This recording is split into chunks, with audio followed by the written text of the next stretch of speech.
सेबी ने वो केवाईसी नियम इन एफआईआईज ने वो पूरे नहीं करे, इसीलिए फोर्स एग्जिट है। कई सारे रीजंस हैं, लेकिन हाँ बड़े हाथ बदल रहे हैं, उन पे बातचीत करने की जरूरत। शरद जी, आप लोग एसएमआईएफएस में इस तरह के लार्ज ट्रेड्स ट्रैक करते हो क्या? कौन एंट्री कर रहा है, कौन एग्जिट कर रहा है, क्लोजली वॉच आउट करते हो क्या? ट्रैक तो करते हैं, बट जनरली हमारे इन्वेस्टमेंट डिसीजन उस पर सोलली बेस्ड नहीं होते। हमारे इन्वेस्टमेंट डिसीजन लार्जली बेस्ड होता है कि हमें कंपनी कैसी लगती है उन लेवल्स पे। ठीक है, सोलली बेस्ड होता तो जितना यहाँ पे लार्ज ट्रांजैक्शन होते सब खरीदारी करने के कॉल होते। लेकिन अच्छा है, ये एक पहलू हो गया, एक कड़ी हो गई उन स्टॉक्स को आइडेंटिफाई करने की। लेकिन वो पसंद आ रहे हैं नहीं आ रहे हैं, आशीष जी को, शरद जी को, अरिहंत कैपिटल को, एसएमआईएफएस को, ये शो के दौरान हमें पता चलेगा। मैंने क्या करा है, डेट वाइज जो लेटेस्ट डील हुई थी उससे शुरू करूंगा और फिर पीछे जाता चले जाऊंगा। बड़े स्टॉक छोटे स्टॉक ऐसा क्लासिफाई नहीं करा है, जो सबसे हालिया हुआ था डील उससे शुरुआत कर रहा हूं। और महेश्वरी सर, ये आपके लिए जरा स्क्रीन पे दिखाइएगा, बंधन बैंक को लेकर अपडेट आया था। बंधन बैंक को लेकर अपडेट क्या आया था? पहले मैंने सोचा था जब शो शुरू करूंगा तो सिर्फ एफआई जहां से एग्जिट हो रहे हैं, एफपीआई जहां से एग्जिट हो रहे हैं उन्हीं को लूंगा। फिर कई सारे ऐसे नाम थे, एल&टी फाइनेंस, बंधन, जिसमें लार्ज ट्रांजैक्शन हुए और बातचीत करने की जरूरत थी। तो मैंने सोचा अब ऐसा नहीं करता हूं, लार्जली लिए वाले जहां एफआई एग्जिट हुए हैं, लेकिन इस तरह के कुछ स्टॉक्स भी आपको नजर आएंगे।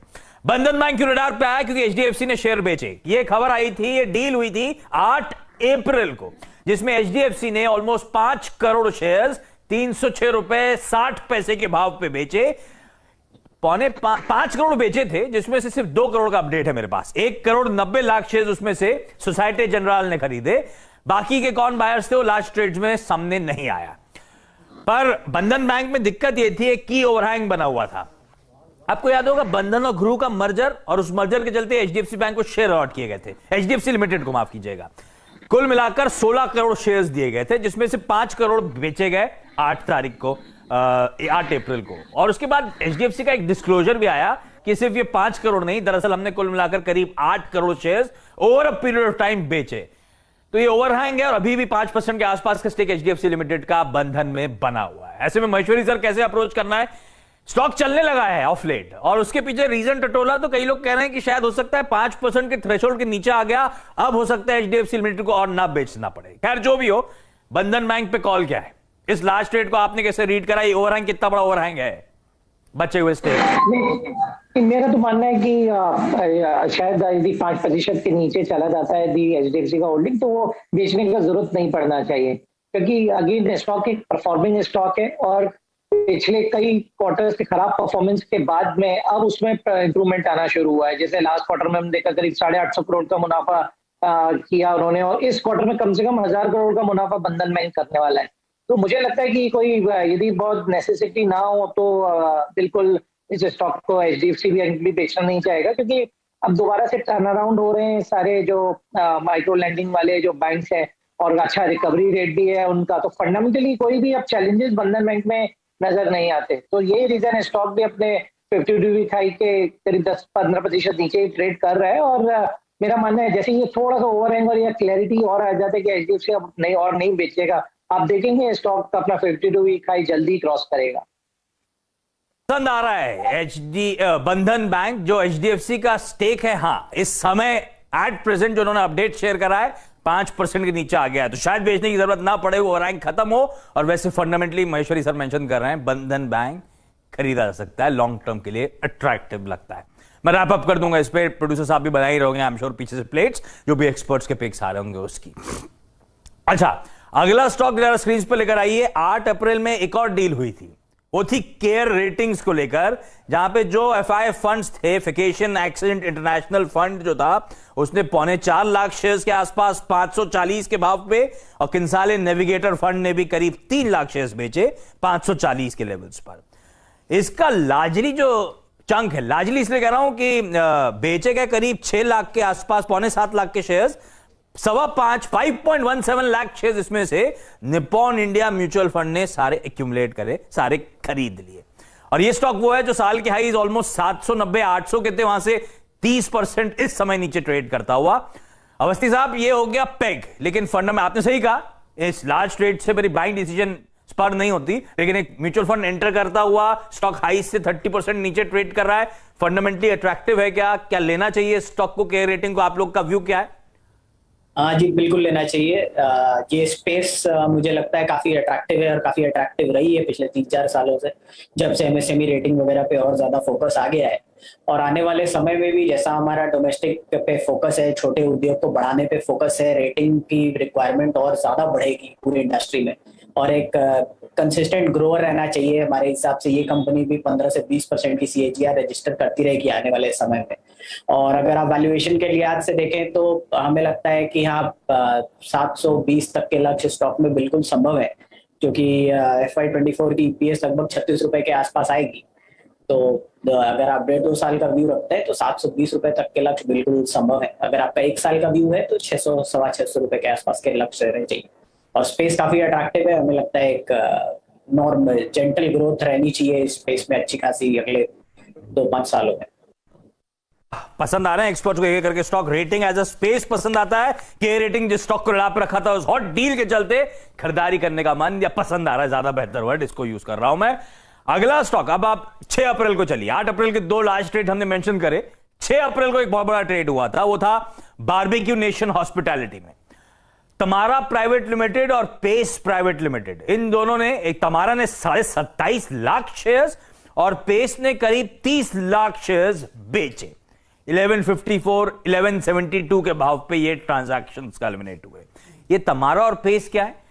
प्राइवेट इक्विटी ग्रुप जो है सीएक्स पार्टनर, उसकी एंटिटीज हैं। तो कुल मिलाकर हो गया था करीब 15% के आसपास का हिस्सा जो बेचा गया। और इसके बाद मैं ऐसी कैलकुलेट कर रहा था, लार्जली अगर लास्ट शेयर होल्डिंग पैटर्न देखूं और ये जो ट्रांजैक्शन हुआ है, लार्जली कुछ चुनिंदा छोटे बहुत स्टेक बचाओ तो बचाओ, लार्जली सीएक्स पार्टनर्स का ओवरहैंग खत्म, वो पूरा स्टेक इन्होंने बेच दिया है। खरीदारों के नाम आपकी स्क्रीन पर ये आ गए। Massachusetts institute of technology, नमूरा India stock fund, BNP Paribas, ICICI prudential mutual fund, Motilal Oswal. जो क्वांटिटी की बाइंग हुई है वो आप लोगों की स्क्रीन पर है। नॉट इक्वलेंट टू जितना स्टेक बिका, लेकिन जो रिपोर्ट किया है वो आपकी स्क्रीन पर आता हुआ। बारबेक्यू नेशंस, महेश्वरी सर जरा देख के बताइए स्टॉक कैसा लगता है आपको। अच्छा, ये भी ऑफ हाइज है, मेरे ख्याल से 1950 रुपए के आसपास, 1950 के ईयर हाइज, वहां से अभी 1100-1200 के ऑड लेवल्स के आसपास कामकाज करता हुआ नजर आ रहा है। पर एक कंप्लीट एग्जिट, एक की ओवरहैंग खत्म।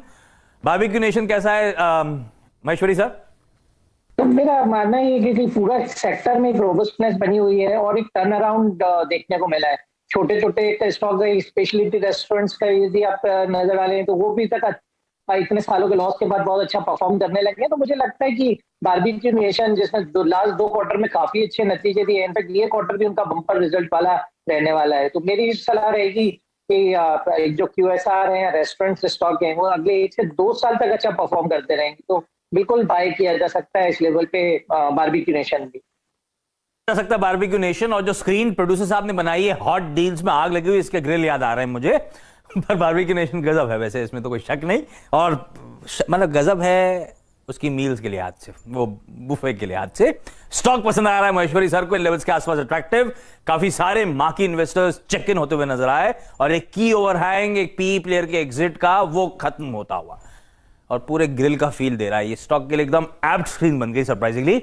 अच्छा, 6 अप्रैल से अब मूव करिए जरा 5 अप्रैल के डेटा की तरफ। 5 अप्रैल को हुआ था SBI cards and payment services का एक लार्ज ट्रांजैक्शन, जिसमें सीए रोवर होल्डिंग्स ने 2,61,00,000 शेयर्स बेचे, 851 पे बेचे। उसी लेवल्स के आसपास स्टॉक अभी भी कामकाज करता हुआ आपको नजर आएगा।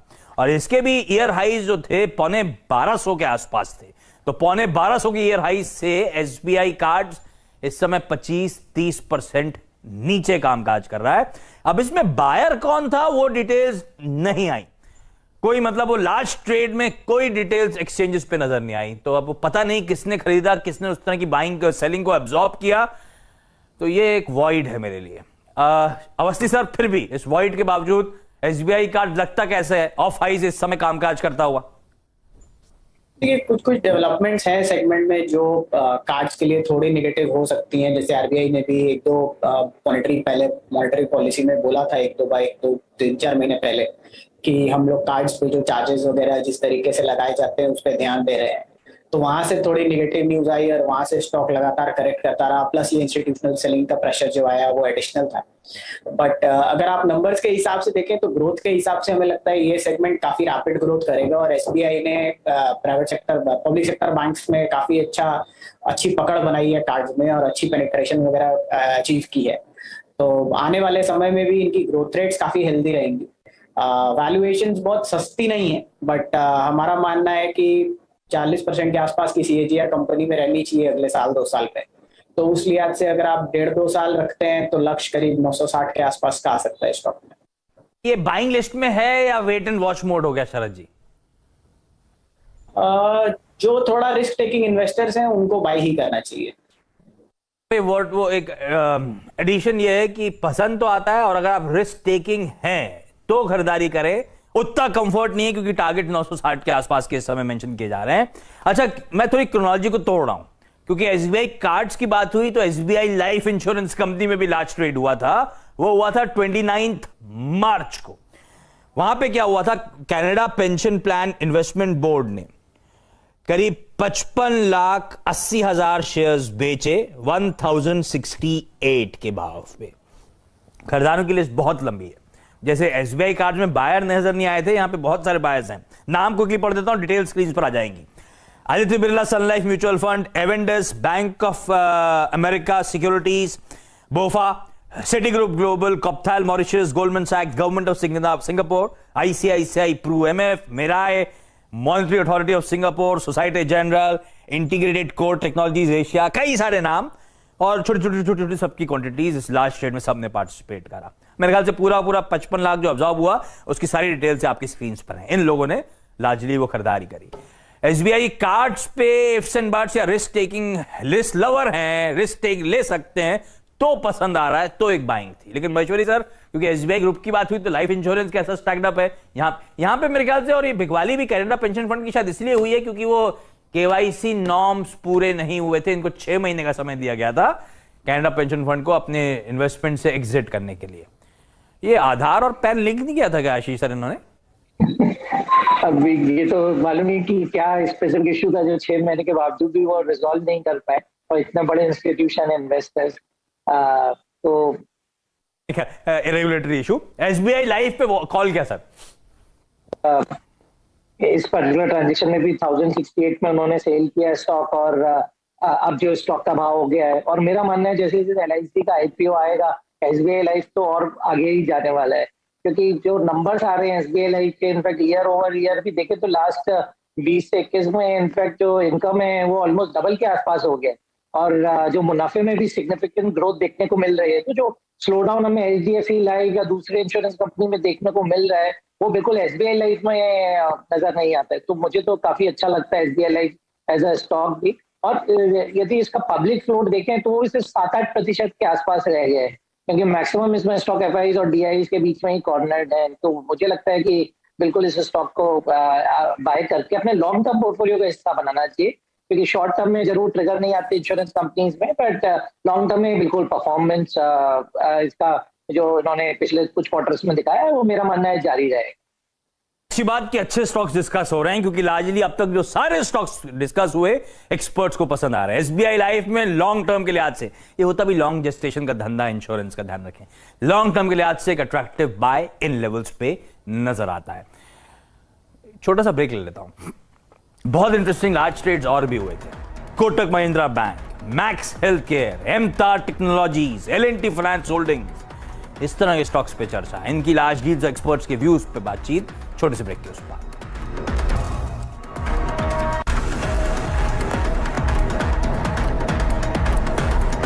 ब्रेक के बाद आपका स्वागत है। हम बात कर रहे हैं आज हॉट डील्स की, यानी कि वो लार्ज ट्रेड्स जो हुए थे जिसमें कुछ मार्की इन्वेस्टर्स एग्जिट हुए कई सारी अच्छी कंपनीज से, पर उनकी जगह कईयों ने और खरीदारी करी। उन लार्ज ट्रेड्स को एक तो मेंशन करने का तरीका, उस कड़ी के स्टॉक्स पे बातचीत करना और एक्सपर्ट से जानना कि करना क्या चाहिए उन स्टॉक्स में जिसमें बड़ी शेयर होल्डिंग में फेरबदल हुआ है, वो स्टॉक्स अट्रैक्टिव हैं या नहीं। मदद करने के लिए आशीष महेश्वरी और शरद अवस्थी साहब आप लोग को आपकी स्क्रीन पर नजर आएंगे। समय बहुत कम बचा है तो थोड़ा सा और कट शॉर्ट कर दिया मैंने जो स्टॉक्स डिस्कस करने थे। एक तो मैक्स हेल्थ केयर आपकी स्क्रीन पर आएगा। मैक्स हेल्थ केयर इंस्टीट्यूट का लार्ज ट्रेड हुआ जिसमें कयाक इन्वेस्टमेंट होल्डिंग्स ने कुल मिलाकर 9.7 करोड़ शेयर्स बेचे। ये केकेआर का एफिलिएट हो गया, जो कयाक इन्वेस्टमेंट होल्डिंग का नाम। इसने पहले भी वैसे बेचा था अगस्त में पिछले साल, थोड़ा सा चंक 0.28% के आसपास, वो मिनिमम पब्लिक होल्डिंग नॉर्म्स को मीट करने के लिए। खरीदारों के नाम इंटरेस्टिंग है मैक्स हेल्थ केयर में: government of Singapore, government pension fund global, small cap world fund, WF Asian smaller companies fund, और जोड़ दीजिए सब FIIs हैं। और एक आ गया SBI म्यूचुअल फंड, जिसने 64 लाख शेयर्स के आसपास खरीदे। इस तरह की बाइंग हुई, इस तरह के मार्की इन्वेस्टर्स चेक इन करें। मैक्स हेल्थ केयर, आशीष सर। ठीक है, बिल्कुल ये भी एक ऐसा स्टॉक है जो ब्लू चिप बनने जा रहा है। यदि देखा जाए तो उसका 114 करोड़ का लॉस था लास्ट ईयर में, उसके सामने करीब 450 करोड़ का मुनाफा तो 9 महीने में आ चुका है। तो आप देखिए कि कितना पोटेंशियल है हेल्थ केयर बिजनेस में। इसके अलावा अब जो कोविड का चूंकि टाइम खत्म हो रहा है, तो नॉर्मल जो सर्जरीज और नॉर्मल जो हॉस्पिटलाइजेशन है उसके बिजनेस में भी बिल्कुल बूम आया हुआ है। तो मुझे लगता है कि कम से कम 650 से 700 करोड़ का मुनाफा इस साल में मैक्स हेल्थ केयर करेगा, जो स्टॉक को इनफैक्ट नई ऊंचाइयों की तरफ लेके जा सकता है। इस स्टॉक को भी इस लेवल पे बिल्कुल मिस नहीं करना चाहिए। और मेरा मानना है कि अगले क्वार्टर के नंबर्स आने के बाद ये आपको 50 रुपीज का जो उसका करीब 450 रुपए का है वो ब्रीच होता दिखेगा। तो बिल्कुल बाय करिए इस स्टॉक को। स्टॉक जो डिस्कस करने वाला शरद जी आपके लिए, L&T finance holding, NBFC space की नाम चेंज, सॉलिड पेरेंटेज और एक रैंक अंडर परफॉर्मर।